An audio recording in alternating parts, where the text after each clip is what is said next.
Welcome to the aggressive life. I hate to be the bearer of bad news, but the sooner we make peace with this fact, the further our life will go. Here it is. Get ready for it. Get ready for it. Bad things are going to happen in your future. I just laugh at that because, I lead a large church and everyone assumes that mega pastors are, happy, clappy. God's going to bless your life. There's just a glory cloud around the corner for you and all good and everything is one. I'm not one of those guys. I'm one of the guys that's going to tell you the truth. Awful things are going to come in your future. Seriously, awful. Awful. And the sooner you come to embrace that, the less those things will rock you to your core because you saw it coming.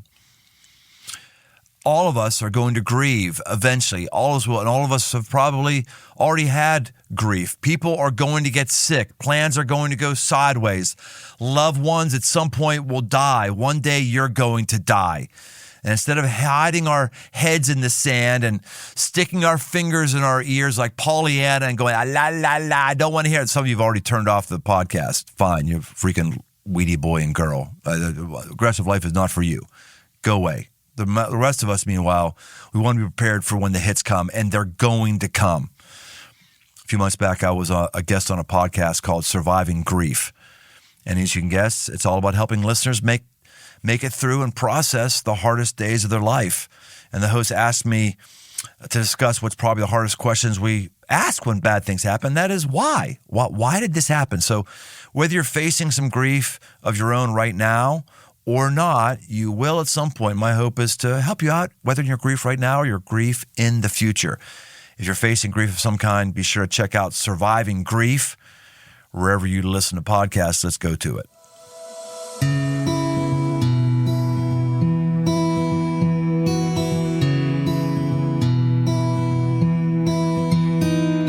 Welcome to the Surviving Grief podcast, hosted by our grief ministry leaders at Crossroads Church. We'll be sitting down with friends as they share their powerful stories of loss and healing, and we'll hear from grief professionals and other wise people with useful tools for our own time of grief. If you're supporting someone who's grieving, you'll learn how to comfort them and walk with them on their own path to healing. Let's join the conversation.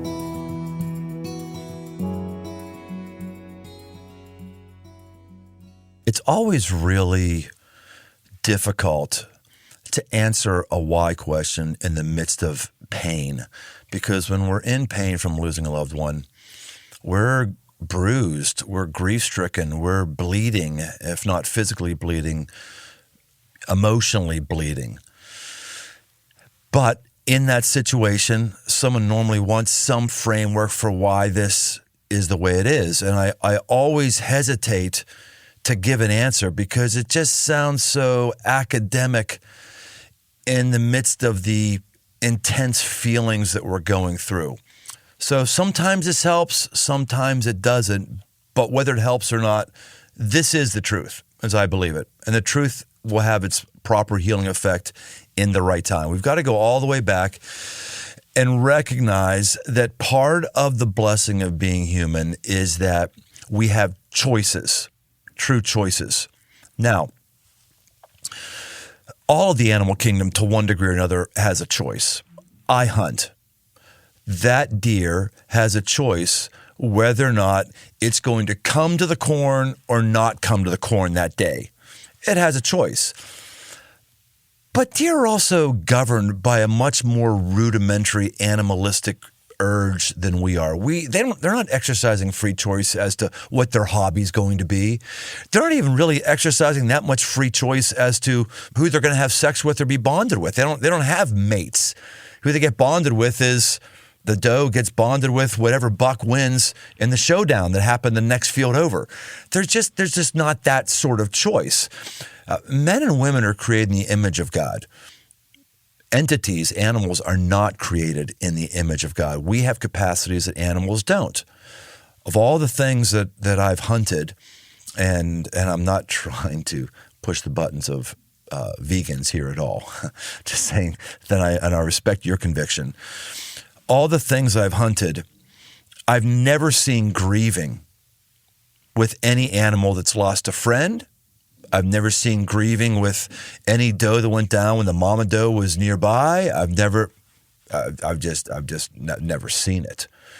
It's because we have the capacity to grieve like the animal kingdom doesn't. Even if somebody catches it on film that it seems some animal is putting out a shriek or asking for its young one to come by. There's those videos out there. But let me tell you, being in the wild, that doesn't affect that animal's life at all. There might be a momentary, where's the one who's supposed to be my family? But they move right on with life. But we as human beings, we don't move on. And part of it is because of this thing of choice. We have the ability to choose things that animals don't. We can choose who to love. We can choose to get married. We can choose to have a child. The animalistic, they don't choose. Biology is just telling them, reproduce. We have this choice. Now, where does this choice come from? It comes from God because we're created in the image of God. He's given us choice. Whenever somebody says, why has this happened to me? And if they're past their grieving and they're sort of in a debating accusation kind of standpoint, the way many atheists are, who aren't dealing with personal grief, they just use it as a way to prove that I'm wrong in believing that there is a loving creator. I'll point out to them, what did you want? Did you want me to believe in a God that just preloaded MS God on our minds? Software that just made us do whatever God wanted to do? That would be the elimination of choice. Love means there has to be a choice. Love means I choose somebody to marry. Love means I choose to have a child. We're the only ones who are capable of love, and God gives us choices. What would you rather have? A mechanical dog that's wired to jump around and come to you because it's pre-programmed, or an actual puppy that out of love and care for you, it wants to come with you? I think that's the way it is with God. He's given us freedom and choice, and he is love, and he gives us the capacity to choose him and come to him. Now, this is a long way around to talking about grief. What does this have to do with grief and the awful thing that's happened to me? The awful thing that's happened to you and I is a result of free choice. Somebody else's free choice brought this on us. A drunk driver chose to have too many drinks and cross the center line and hit the car in your loved one. And we can say, why didn't God stop that? I don't think we'll know until we get to heaven exactly how many times God has stopped that. We accuse God of not doing things, but we don't know how many times we've done things. And whenever I'm in a room with people, I'll often ask, how many of us can identify a time when we should have died? And invariably, mass amounts of hands go up. Massive amounts do. We recognize this is probably a time where God spared my life. And there's probably innumerable other times where God spared our life that we don't give him credit. We have no idea how many black plagues have been averted since the Middle Ages. We have no concept. How many drunk people could have come across a middle line? I drove drunk in high school all the time. My friend and I were driving drunk. He was driving. I was in the passenger seat. He crossed the yellow line. We're going 95 miles an hour in a Chevy Nova, and impairment speed was down and everything else like that. And we clipped the car, hit a tree. Cops came up to us, called in, tow truck and what have you. And I never even asked if we were drinking. Oh my goodness. How did we not kill that person the other way? How do we not get ticketed? How has our life not changed? Our life should have been changed. It was really irresponsible. We just didn't know about that thing. All I have to say is this. There are things that all of us have done that God's protected us from, and we have no idea the things that he has kept from happening to us that could have happened. Let's stop blaming God because we have no idea how many times he's helped us. Now, if we want to blame God because I lost my child to a drunk driver, it's understandable, but we also have to recognize that's what happens when you have choice. When God allows choice can have painful repercussions for us. And if were he to step in every single time pain would happen, then he wouldn't be giving us choice. He would just being the ultimate traffic cop changing and stopping things. I think another thing to recognize is that when God creates the world, and this is in the Bible gives us an account of these things. The Bible helps us understand reality, helps us to understand that we are unique. We're humans.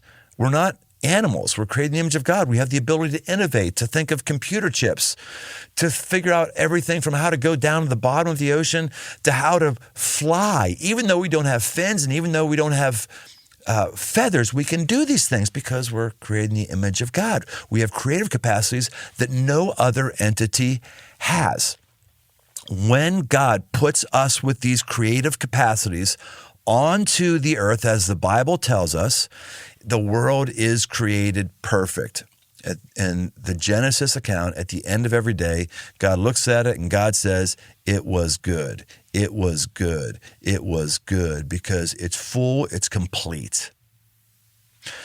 What is to happen when God creates something that is perfect and he introduces free will into the mix? There's only one thing that can happen. It can only get worse. If God's created and it's perfect, and now free will, it can only go downhill. We're not going to make it more perfect. Perfect is perfect. We're not going to make it more perfect. So God, out of a relationship for love, wanting us to love him and be like him, when he introduces the wild card of human choice as image bearers, he introduces the possibility for pain and death and grief.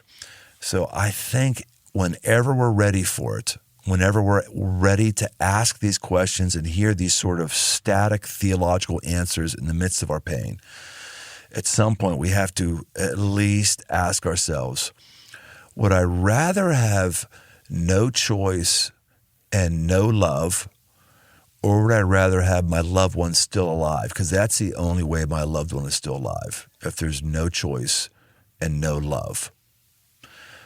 On the whole, I think I'll take my chances with the pain and the difficulty and the loss, knowing that day by day, week by week, month by month, year by year, I can enjoy a freeness with God out of love and choice that would not be there if God just spared me of every single piece of difficulty.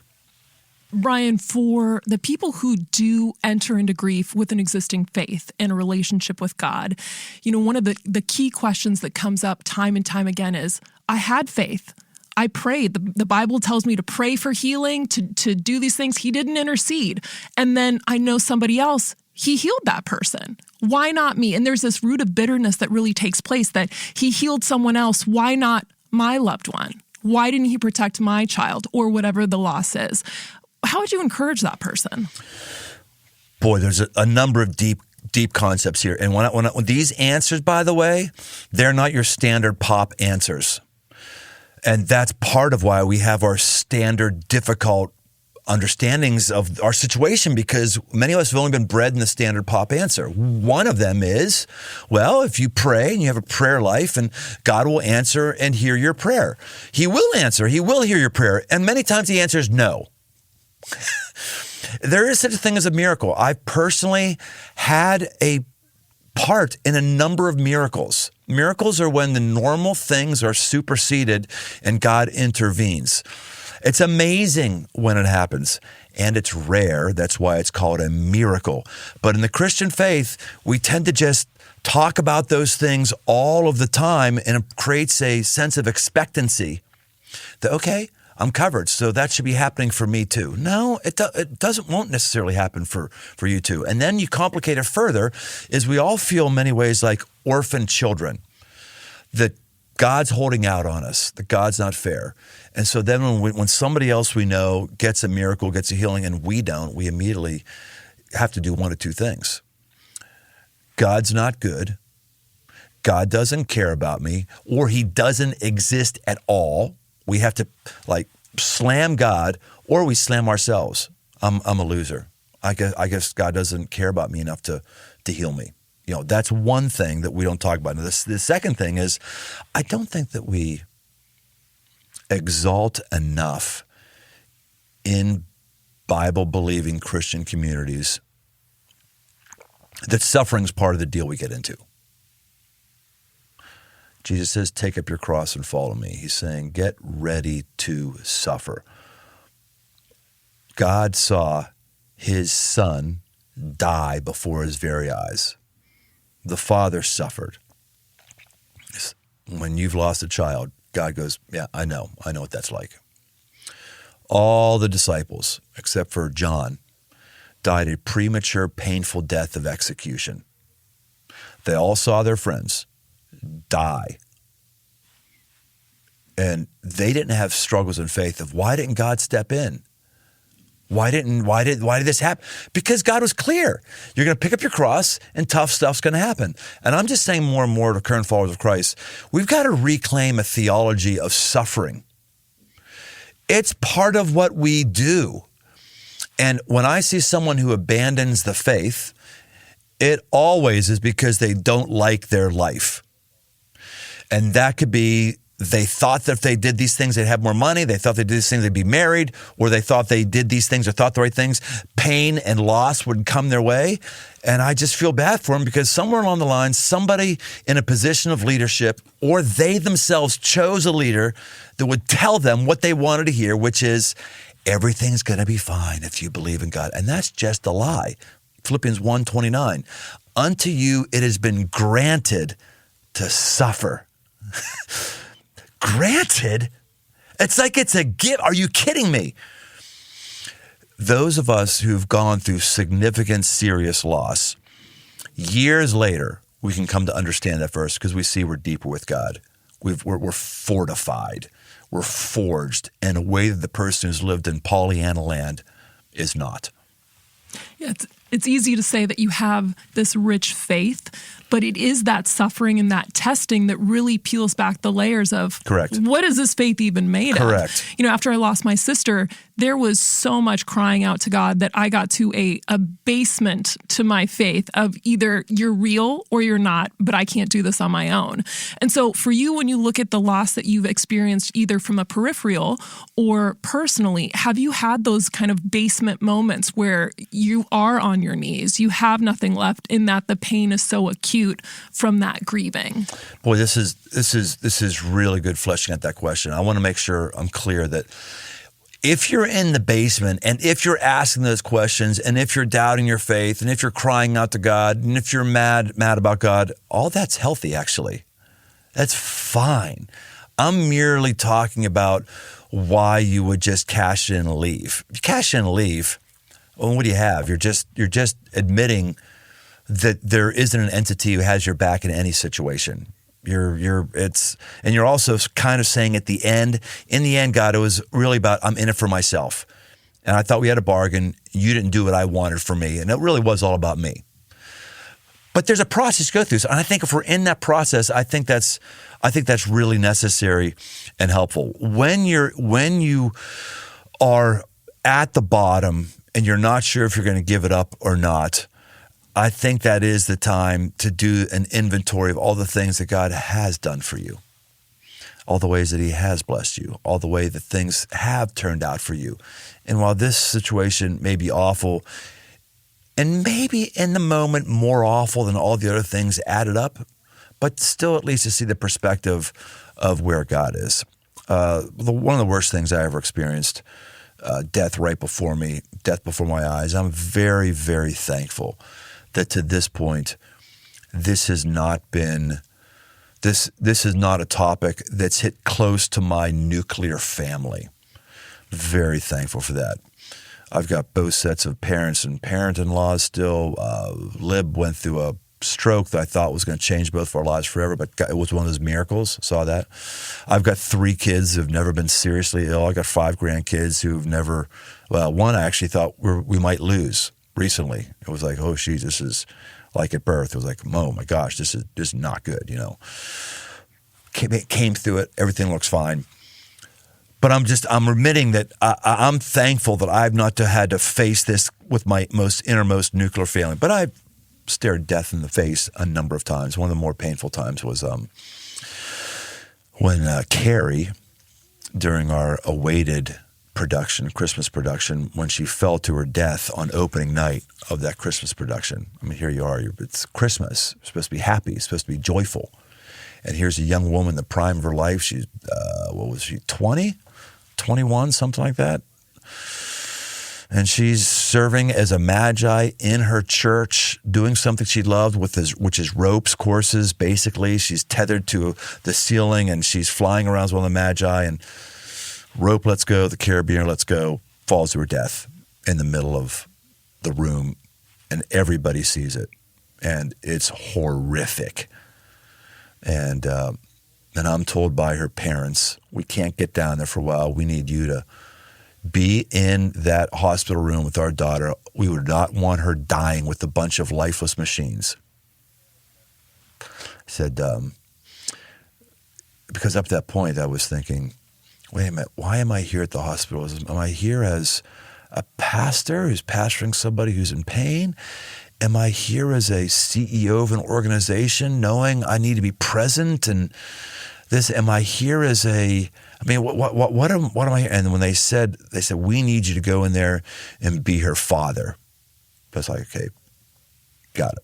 I can do that. And so I just went in and basically fathered a lifeless figure who had the smallest amount of brain activity, was under a heating blanket, praying like crazy prayers, like kind of prayers hospital staff thought I was crazy, right? I mean, dancing around and singing in the ICU in the hospital, asking for God to raise this woman, me and a friend of mine.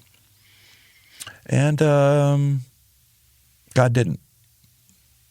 Dead.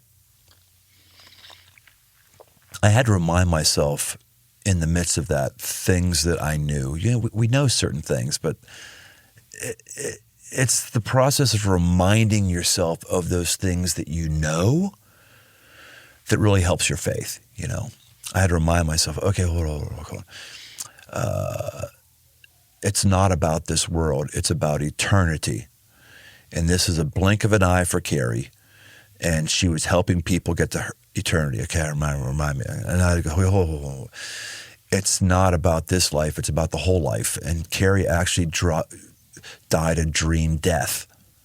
She was serving God, trying to bring people to him. And in all likelihood, while I believe she was brain dead immediately, there probably wasn't any pain. It was probably instantaneous. You know, okay, hold on. I've told myself, and I know this, that the giants in the faith always have suffering. Every single one. You can't find a giant in the faith that's in the Bible that hasn't had suffering. Every single one. It's one of the marks. And so, that's right. If I sign up for a life of following Christ, I have to sign up for a life of the cross. I have to sign up for a life of processing suffering different than the average person. And so, you know, you think about this. It doesn't mean it goes away. It doesn't mean you feel better immediately, but you have to ground yourself in the reality of the faith that millions and millions and millions of people do and works for them.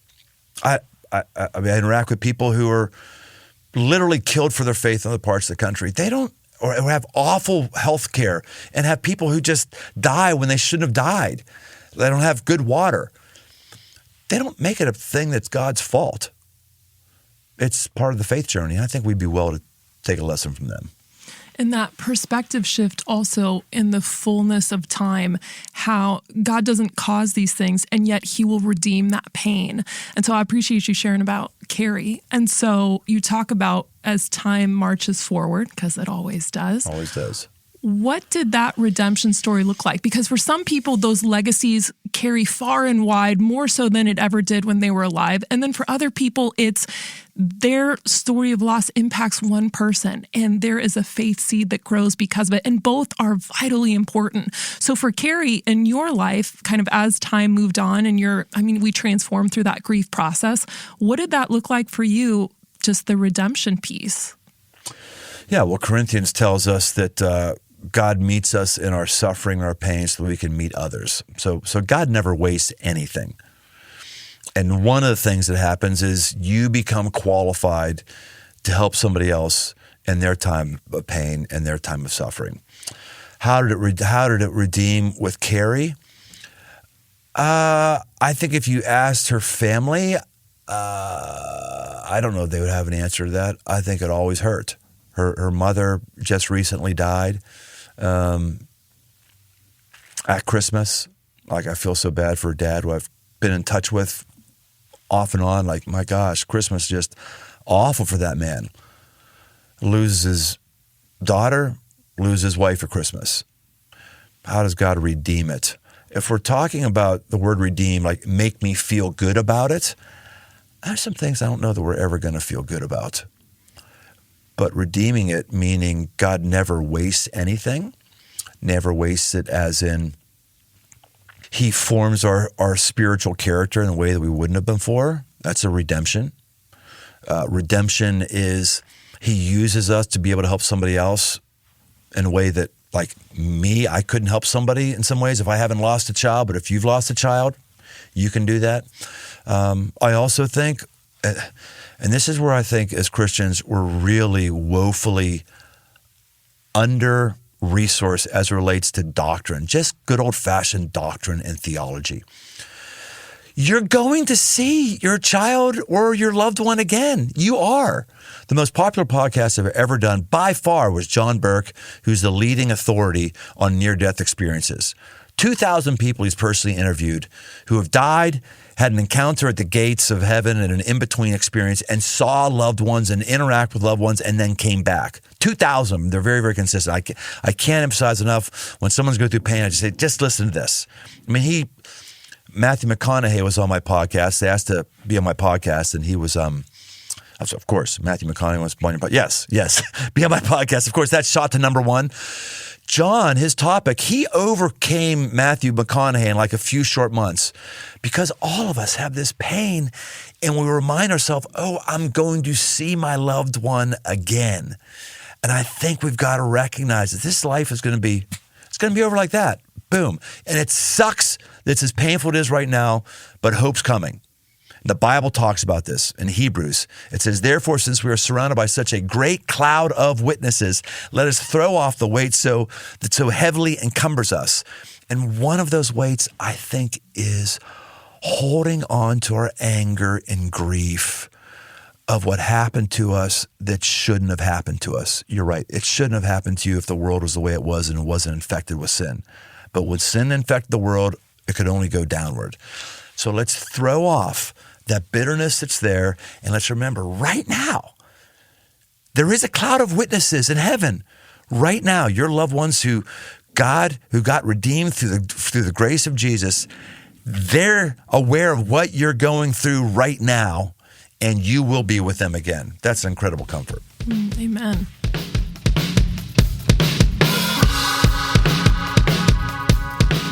Hey, if you're a pastor, keep listening. If not, no worries. Hit that skip button. Last year, I worked with Ministry Solutions to offer mentoring to pastors. It was a really great experience, and I want to do it again this fall. So if you want to do it, if you're a pastor, signups are currently open for the next group of pastors, but space is very limited. And if you're interested, you can send an email to dirt@briantome.com. That's dirt@briantome.com, and he will get you connected to Ministry Solutions for all of the details. You don't have to take my word for it. My friend Roby, who was in my cohort last year, said this. He said, quote, my time in the cohort was a game changer in my leadership. I now lead with greater freedom and boldness. I have more clarity on God's calling for me, and I am running after it more aggressively. If you're a pastor and you could use some mentorship, send that email to Dirt, and he'll get you connected. Again, that's dirt@briantome.com. Now back to the show.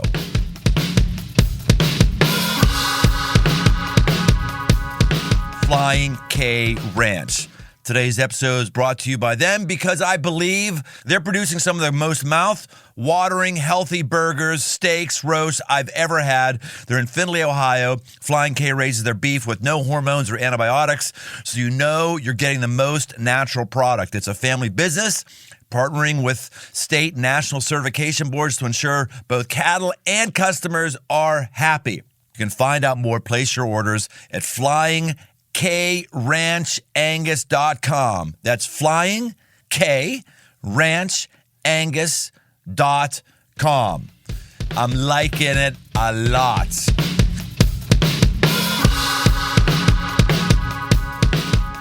taking care of your health isn't always easy, but it should be at least simple.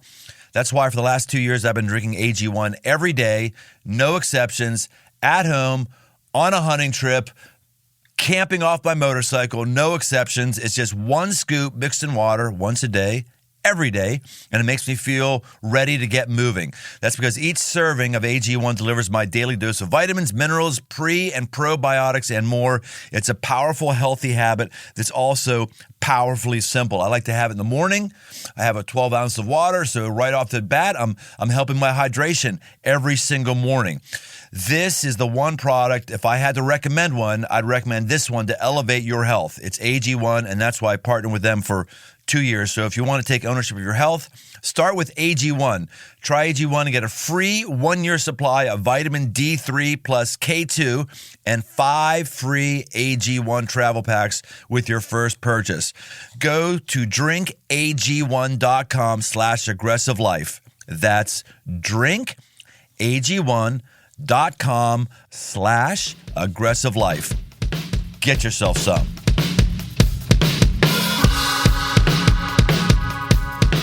Kathy Beecham, who started the healing group here at Crossroads, I can remember vividly when she was talking about her husband, Pete, who she lost, that she's like, I was in the shower one day and I just had this light bulb that went off that not only is he not dead, he's just not here. He's alive and he's thriving and he's somewhere else and I'm just not with him. And so this shift to seeing them as an eternal being, and they're just not here with us. Kathleen's I called her Kathleen. Kathleen's a really good example. I mean, she's not in my family, but the two most painful deaths I've had in my life were Gil Hopkins, who was my spiritual grandfather, wept like a baby on that one, and Kathy Beecham. And I always thought, man, when Kathy retires, I never saw her dying. I just thought at some point this woman's getting old. She's gonna retire at some point, right? I thought it's gonna be a sad day because the wealth of wisdom she brings is crazy. And then she died pretty quickly. And then I went through the biggest crisis of my leadership ever. Went through leading Crossroads through the COVID crisis where everyone's pissed off at everybody all the time and you're making decisions that you've never had to make, and every leader in every sort of organization is trying to figure it out, and you've got political tensions and racial tensions, and it was the most complex thing I've ever led. It was customized perfect for Kathy. Perfect. I mean, perfect. And I would think all the time, oh my gosh, if Kathy was here, she died at the worst time, right before it. I'm like, oh my gosh, what I wouldn't give for a steadying force of perspective and seasoning and all that stuff on it. And what I kept telling myself was, God might have taken Kathy at this time just to grow me up, because I may have leaned into her too much. And maybe there's a work that God was going to do into me that he couldn't have done if Kathy was just the answer woman.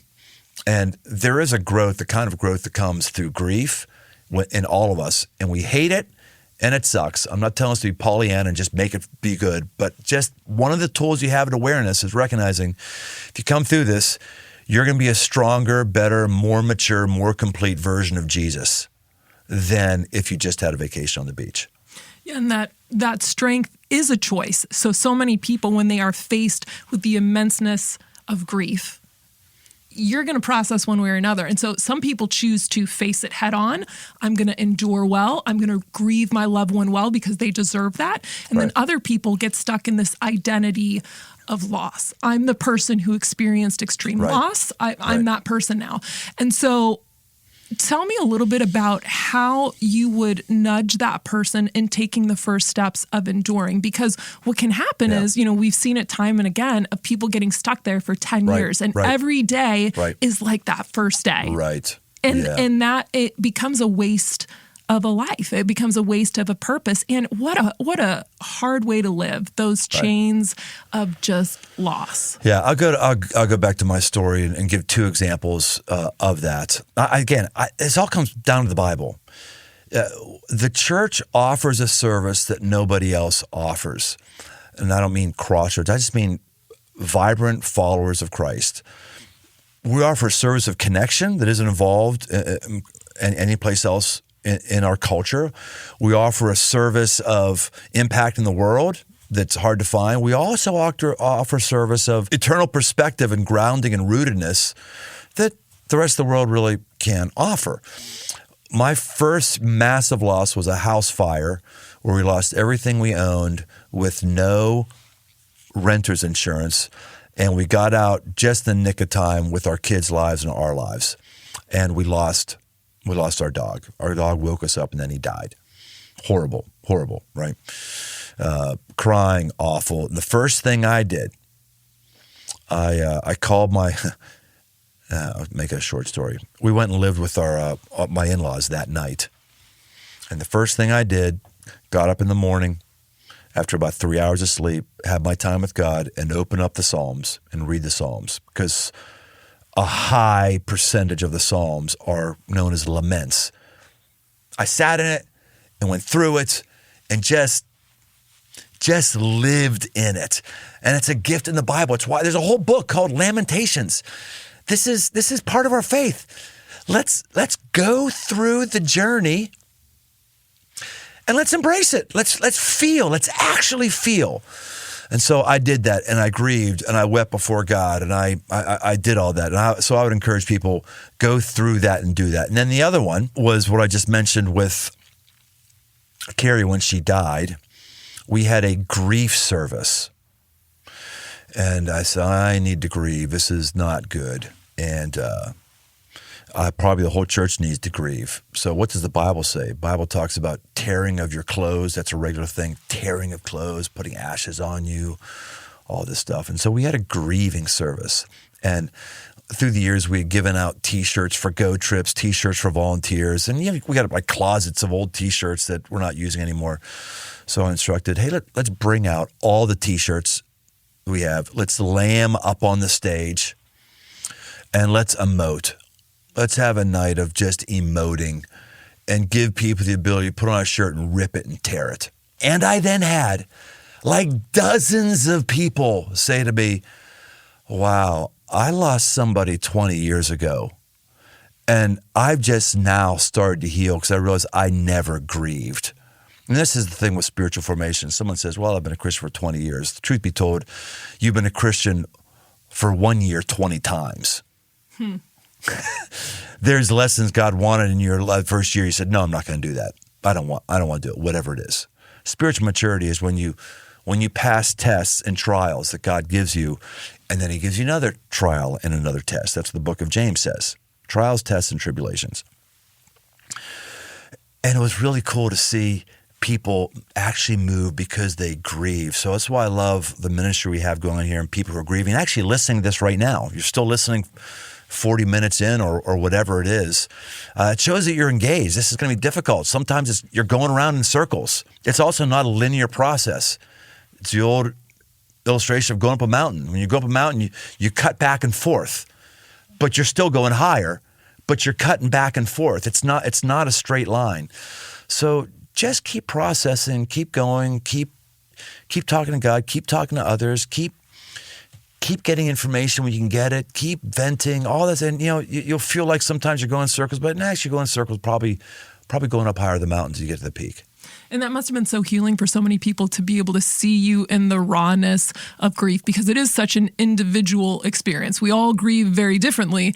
And yet God has big shoulders. Like he wants our messy, he wants the outburst. And for me, when I was initially in those early stages of grief, really trying to contain that with control of what do I need to do, the logistics, the day to day, and that grief is going to leak out one way or another. For me, it was anger, having meltdowns and really short with people. And so there's this physical release that happens when we do have those moments with God where we're willing to be transparent and broken. And, God, how dare you? Like, how dare you take my sister? Things like that. I mean, I have to imagine that for you did feel physically lighter after some of that lamenting. I felt, it wasn't like I left that night going, oh, okay, things are good now. But I felt like, all right, I took another step in the process here. That's what I felt like.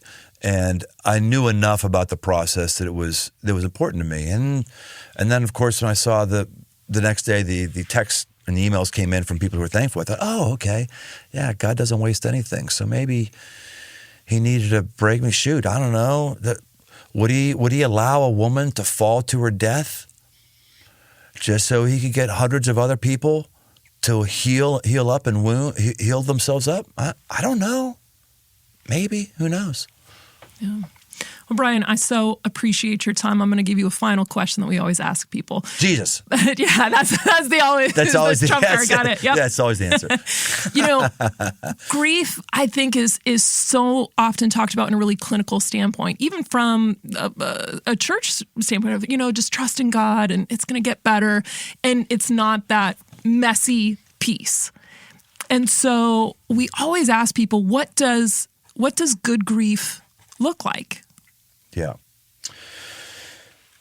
Well, let me back up and have a step before I say what good. It is the same. It's the same thing. Well, I'll tell you what's horrible. What horrible grief looks like. Horrible grief looks like you're on your own. When we're in isolation, things just don't go well at all. I kind of wish we could make this required listening for everybody at Crossroads who has a charmed life. Because I tell people once in a while, and they get really upset when I say this. I say, your worst days are ahead of you. People hate when I say that. They're like, wait a minute. They're like, wait a minute, you're giving me a curse. You're putting a curse on me. Are my best days ahead of me? Are my best days? Okay, I believe that. I believe your best days are, but seriously, your worst days are ahead of you. I don't know what they are, but they are. They are. Your worst days, it could be the last 5 seconds of your death that's incredibly painful. It could be the last 5 years of your life when you're on a walk, or I don't know what it is. I'm just pretty safe to say your worst days are ahead of you. We've got to believe it, because Jesus says, in this life, you will have trouble. It's a promise. And it's not a promise we put on our refrigerator, but it is a promise. One of the things to do is to firm up our relational base, your friendships. You're putting money in the bank as you build deep, significant friendships right now. And the people who come to the grief group are probably getting new friends that they meet in the grief group. That's wonderful. That's why this wouldn't work if we just gave you a podcast. You can't process this on your own. You need to be with people who have skin on, who are going through similar stuff or are a few steps ahead like you. Who do I want? Another person who lost a child, or somebody who actually lost a sister to be with me. Mm-hmm. Both are helpful, So I think that we've got to learn from the book of Job, again, another whole book of the Bible around suffering and loss. And I know Christians who intentionally don't read the book because they don't want to be reminded of it. It's like, I'm putting my fingers in my ears. Don't want to hear la, la, la, la, la, la. The clueless, ignorant believers that want to ignore pain and suffering only do so to their peril, because it's coming your way, dudette. It's coming your way. It is what it is. You're not better than Jesus. You're not better than disciples. You're not. It happened to them. It's going to happen to you. And what do you do is prepare. In Job, his main blessing is his 3 friends who come to him, and they just sit with him in the mud puddle. They sit and say nothing. The problem is when they start to say something. They actually give him a lot of spiritual truth, but it's the wrong truth or at the wrong time. That's why the grief program we have here is so culled and tested. Like, okay, people can take this right now. Let's give them this. They can take this right. But the foundation of it is friends. So I would say, everybody, develop your friendship network. Lean into them. Friendships are everything, and it's not the information that's going to get you another place. It's the information with the right people by your side. Amen.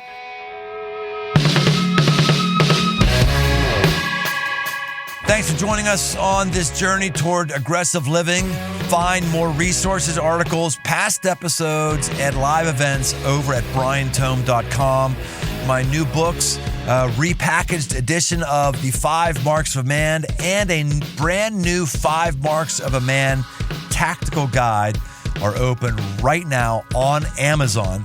If If you haven't yet, leave this podcast a rating and review. It really helps get the show in front of new listeners. And if you want to connect, find me on Instagram at Brian Tome. The Aggressive Life is a production of Crossroads Church, Cincinnati, Ohio.